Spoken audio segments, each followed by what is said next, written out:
Hello everyone, my name's Chloe and I am owner of Chloe's Critter Care. Here I'd like to talk to you about the training services that I offer. Really, what is balanced training? What are my methods? What are the tools that I use? A lot of common questions that people have when looking for a dog trainer. First off, I am a balanced trainer. What does that mean? That means essentially that I use both yes and no methods. Also, I use tools in my methods of training. Basically, my philosophy is to teach a dog to be in a calm state of mind. I want to teach your dog, your family dog, to really become a dog that is well balanced, knows what it's not supposed to do, what it is allowed to do. And a lot of that's going to be taught by giving permission to your dog to do things, rather than allowing a dog to have complete freedom to do whatever it is that it wants. Because typically when a dog is allowed so much freedom, they end up getting into trouble. What are some of those things? Such as jumping, right? Jumping on people, rushing the door, barking, counter surfing, getting into the trash, maybe being destructive, lots of different things. And they end up just getting away with it, so they keep doing these things. So instead of rather just always doing reward-based training, which is common for some trainers, where they just give food, praise, reward, right? I don't do that. Although I do use those methods, but I also use corrections. So I may use food at times when teaching a dog that's a good job, I like what you did, keep doing that. Or if they're doing a behavior that is very unwanted, such as jumping on somebody, I'm going to correct that behavior, telling the dog no, okay? And really by doing that, by teaching the word no and really making the dog accountable for those bad behaviors, it's really the most fair and kind thing you could do for the dog. The dog wants to know what's acceptable rather than being confused by sometimes seeming that this behavior is okay and maybe sometimes it's not okay. We want to make sure that dog clearly understands and that we are communicating clearly to the dog that that is an unwanted behavior. I can't let you do it, right? So that is basically my method of training. I'm going to teach the dog yes, but I'm also going to teach it no. And by teaching the dog no, I may use certain tools, okay?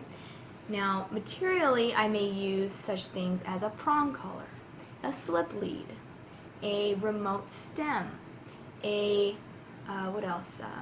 I might even just use a buckle collar, just a leash, right?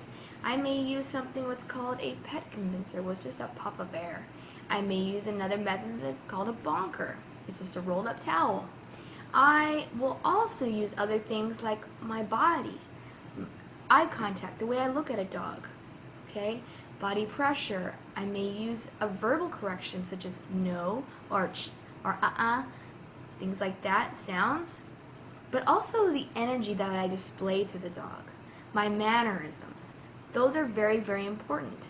So all of these things, whether it be material or physical, just from myself, or a touch, a verbal sound, these are the ways that I'm going to approach your dog in my training methods. And by doing all that, it becomes very balanced, right? So it kind of evens out the yes and no's, which is why they call it balanced training. Okay, so I will use lots of tools, but I will also use food, praise, affection, touch, right? All those things. So your dog's going to learn both ways, yes and no. And by doing that, scientifically speaking, I'm using all 4 quadrants of the operant conditioning training method, which all trainers really should be doing. Now, some trainers may only use praise, reward. Some like to call it pure positive training, okay, versus the balanced training. Now, like I said, telling the dog no is really the fairest thing you could do.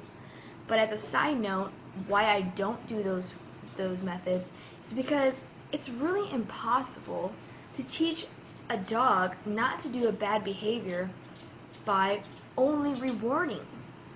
It's really impossible. So I don't use those methods. Instead, I make them accountable for those behaviors, and really teach the dog that that is not necessary, unwanted. I can't let you do that. And by doing that, I'm being fair, I'm clearly communicating to the dog, and we can get quick results. Right? We can be a whole lot more successful with our dog in not just learning that in the moment, right? That's what I want, but I want them to learn this long term. I want them to remember what they learned today, weeks, months, years from now, okay? Everything that I'm going to teach you and how to train your dog is going to be a lifetime of work with this dog. You have to be consistent, right? So with anything, you have to keep up with it. But the way we're going to do it is really going to help you instill what you're learning to last for a very long time. So ultimately, with these methods of balance training and the tools that I use, we're going to create a calm state of mind in your dog, a very well balanced dog, a dog that can really be the family dog that you've always wanted. So I hope you come along on this journey with me in training your dog to become that well balanced family calm dog that you've been looking for.